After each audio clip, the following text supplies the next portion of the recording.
ഒരു മന്ത്രി തിരഞ്ഞെടുപ്പിൽ പരാജയപ്പെടുമ്പോൾ പായസം വെച്ചും മധുരം വിളമ്പിയും ഒരു സംഘം തൊഴിലാളികൾ അത് ആഘോഷിക്കണമെങ്കിൽ അത് ഏത് മന്ത്രിയായിരിക്കണം?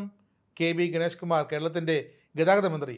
25 വർഷം MLA ആയിരുന്ന പത്തനാപുരം മണ്ഡലം ഈ ബാലകൃഷ്ണപിള്ളയുടെ പുത്രൻ ഗണേഷ് കുമാറിനെ കൈവിട്ടെങ്കിൽ അതിൽ നിർണായകമായത് ആ തിരുനാവ് തന്നെയാണ്. ഉമ്മൻചാണ്ടി ഫാക്ടർ. ഉമ്മൻചാണ്ടി എന്ന കോൺഗ്രസ് നേതാവിനെ തളർത്താനും കേസിൽ കൊടുക്കാനും രാഷ്ട്രീയത്തിന് തുരത്താനുമൊക്കെ മുൻ വൈരാഗ്യം വെച്ചുകൊണ്ട് ഗണേഷ് കുമാർ നടത്തിയ അതേ നീക്കങ്ങൾ തന്നെയാണ് ഇപ്പോൾ ഗണേശ് വിനയായത്. ബാലകൃഷ്ണപിള്ള പറഞ്ഞിട്ടും കേട്ടില്ല. ഇപ്പോൾ NSS താലൂക്ക് യൂണിയനുമായുള്ള പ്രശ്നങ്ങളും ഗണേശൻ്റെ തോൽവിയിലേക്കുള്ള പാത തുറന്നു കൊടുത്തു. തെരഞ്ഞെടുപ്പിന് മുമ്പ് തന്നെ ഉമ്മൻചാണ്ടിക്കെതിരായി ഗണേശൻ നടത്തിയ പരാമർശങ്ങൾക്ക് മക്കളായ ചാണ്ടി ഉമ്മനും മറിയമ്മനും വ്യക്തമായ മറുപടി കൊടുത്തിരുന്നു. സോളാർ കേസിലെ പ്രതി എഴുതിയ ഒരു കത്തിൽ മുൻ മുഖ്യമന്ത്രി ഉമ്മൻചാണ്ടിയുടെ പേര് എഴുതി ചേർക്കാൻ നടത്തിയ ഗൂഢാലോചനയാണ് ഗണേഷ് കുമാറിന് ഇപ്പോൾ തിരിച്ചടിയായതെന്ന് വ്യക്തം. മന്ത്രിസഭയിൽ നിന്നും പുറത്തായത് മുതൽ ഗണേഷ് കുമാർ ഉമ്മൻചാണ്ടിയുടെ അന്നത്തെ കാലത്ത് പ്രതികാര ബുദ്ധിയോടെ നടക്കുകയായിരുന്നു. ഗണേഷ് കുമാറിൻ്റെ സഹോദരി ഉഷ മോഹൻദാസ് ഇക്കാര്യങ്ങൾ നിരവധി തവണ വെളിപ്പെടുത്തിയിരുന്നു. ഈ തെരഞ്ഞെടുപ്പിലും ചില യൂട്യൂബ് ചാനലുകൾക്ക് ഉഷ മോഹൻദാസ് അഭിമുഖങ്ങൾ നൽകി.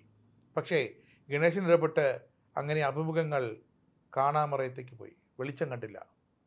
ജയിച്ചെന്ന് കരുതിയ ഗണേശന് പക്ഷേ പത്തനാപുരത്തെ ഈ പരാമർശങ്ങളും ഏറെ വിനയായി മാറി. പ്രചരണ വേളയിൽ ചാണ്ടി ഉമ്മൻ കോൺഗ്രസ് സ്ഥാനാർത്ഥിയായ ജ്യോതികുമാർ ചാമക്കാലയ്ക്ക് വേണ്ടി ഫിസിക്കലായി നേരിട്ട് പത്തനാപുരം മണ്ഡലത്തിലെത്തിയിരുന്നു. രാഷ്ട്രീയ വിശദീകരണ യോഗത്തിൽ സോളാർ കേസിൽ ഉമ്മൻചാണ്ടിയെ എങ്ങനെയാണ് ഗണേശൻ കൊടുക്കാൻ ശ്രമിച്ചതെന്ന് ചാണ്ടി ഉമ്മൻ കണ്ണുകളോടെയാണ് ജനക്കൂട്ടത്തോട് വിശദീകരിച്ചത്. ഗണേഷ് കുമാർ എന്നിട്ട് ഇടതുപക്ഷത്തേക്ക് ചേക്കേറുകയായിരുന്നെന്നും വഞ്ചകനായിരുന്നു ഗണേഷ് കുമാർ എന്നും അന്ന് ചാണ്ടി ഉമ്മൻ പറഞ്ഞത് ജനം കേട്ടു. അത് ഗണേശൻ്റെ പെട്ടിയിലടിച്ച മറ്റൊരു ആണിയായിരുന്നു. ഉമ്മൻചാണ്ടിയോട് എന്തൊക്കെ ഗണേശൻ ചെയ്തു കൂട്ടിയോ അതിനൊക്കെ എണ്ണി എണ്ണി എണ്ണി ഇതാ സമാധാനം പറയുന്ന അവസ്ഥ. അങ്ങനെ പത്തനാപുരം മണ്ഡലത്തിൽ പലയിടത്തും ഉമ്മൻചാണ്ടിയുടെ പടം വച്ച ഫ്ലക്സ് ബോർഡുകളും നിരന്നിരുന്ന ഈ തെരഞ്ഞെടുപ്പ് കാലത്ത് 2021 തെരഞ്ഞെടുപ്പ് ഫലം അറിഞ്ഞ ശേഷമാണ് ബാലകൃഷ്ണപിള്ള മരിച്ചത്. അദ്ദേഹത്തിൻ്റെ മരണശേഷമുള്ള ആദ്യത്തെ നിയമസഭാ തിരഞ്ഞെടുപ്പ്. ആ തെരഞ്ഞെടുപ്പിൽ അദ്ദേഹത്തിൻ്റെ പാർട്ടി കേരള കോൺഗ്രസ് ബി ഒന്നുമല്ലാതായിപ്പോയി. അദ്ദേഹത്തിൻ്റെ ധിക്കാരിയായ അഹങ്കരിയായ മകൻ ഇതാ ഒന്നുമല്ലാത്തവനായി മാറി. തെരഞ്ഞെടുപ്പ് കാലത്താണ് പത്മ കഫയുമായി ബന്ധപ്പെട്ട് NSS പത്തനാപുരം താലൂക്ക് യൂണിയൻ ഭാരവാഹികളും ഗണേഷ് കുമാറും തമ്മിൽ ഒന്ന് ഇടഞ്ഞത്. പക്ഷേ ഗണേശൻ വിചാരിച്ചത് ആ ഇടയൽ നിഷ്പ്രയാസം മാറ്റിയെടുക്കാമെന്ന്. പക്ഷേ ആ അകൽച്ച അകന്നുകൊണ്ടേയിരുന്നു. ഗണേശൻ്റെ വിജയത്തിൽ നിർണായക ഘടകമായിരുന്ന NSSൻ്റെ പിന്തുണ അങ്ങനെ ഗണേശൻ ഇത്തവണ നിഷേധിക്കപ്പെട്ടു. അതിനിടെയാണ് ഗണേശും ഭാര്യ ബിന്ദു മേനനുമായുള്ള ചില വിവാദങ്ങൾ ഉണ്ടായതും. ഇതും വോട്ടർമാർക്കിടയിൽ ഏറെ ചർച്ചാ വിഷയമായി. ഗണേഷ് കുമാറിൻ്റെ തോൽവിയിൽ കേരള കോൺഗ്രസ് ബിയുടെ അടിത്തറയ്ക്ക് പരാജയ ഭീതി മാത്രമല്ല, അടിത്തറ ഇളക്കിയത് കേരള കോൺഗ്രസ് ബി എന്ന രാഷ്ട്രീയ പാർട്ടിയുടെ ഭാവിയാണ് ഇല്ലാതാക്കിയിരിക്കുന്നത്.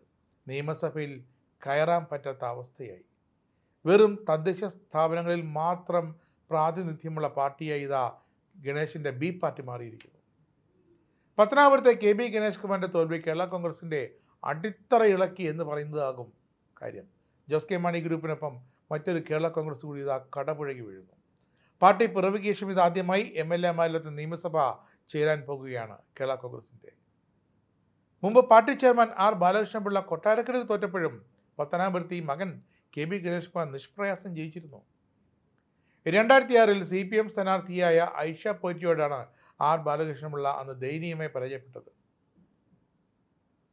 അങ്ങനെ കേരള കോൺഗ്രസ് ബി LDFിൽ ചേർന്നപ്പോൾ കൊട്ടാരക്കര സീറ്റും പോയി. ബാലകൃഷ്ണപിള്ള മരിക്കുന്നതുവരെ കേരള കോൺഗ്രസിൻ്റെ ആസ്ഥാനം ഓർക്കണം കൊട്ടാരക്കരയായിരുന്നു. ആദ്യം മണ്ഡലം പോയി, പിന്നെ ഇതാ പാർട്ടി ആസ്ഥാനവും പോകുന്നു. കൊട്ടാരക്കരയിലെ വീട്ടിനോട് ചേർന്ന പാർട്ടി ഓഫീസ് മന്ദിരമായിരുന്നു അദ്ദേഹത്തിൻ്റെ പ്രവർത്തന കേന്ദ്രം. എന്നാൽ ഗണേഷ് കുമാർ പാർട്ടി ചെയർമാനായപ്പോൾ ആദ്യം ചെയ്തത് കൊട്ടാരക്കരയിലെ ജില്ലാ കമ്മിറ്റി ഓഫീസ് അടച്ചു പൂട്ടുകയായിരുന്നു. അത് നേരെ പത്തനാപുരത്തേക്ക് മാറ്റി. പാർട്ടി യോഗങ്ങളിൽ ചെയർമാൻ പങ്കെടുക്കുന്നത് അപൂർവമെന്നാണ് രണ്ടാന്തര നേതാക്കൾ വരെ പറയുന്നത്. ബാലകൃഷ്ണപിള്ളയ്ക്കൊപ്പം നിലയുറപ്പിച്ചവരെല്ലാം പാർട്ടിയോട് പിണങ്ങി തകർന്നുപോയി. 28 ജനപ്രതിനിധികളുണ്ടായിരുന്ന പാർട്ടിക്ക് പത്തനാപുരത്തും കൊട്ടാരക്കരയിലും പുല്ലൂരുമായി നിലവിലുള്ളത് തദ്ദേശ സ്ഥാപനങ്ങളിൽ വെറും 11 പേർ മാത്രം.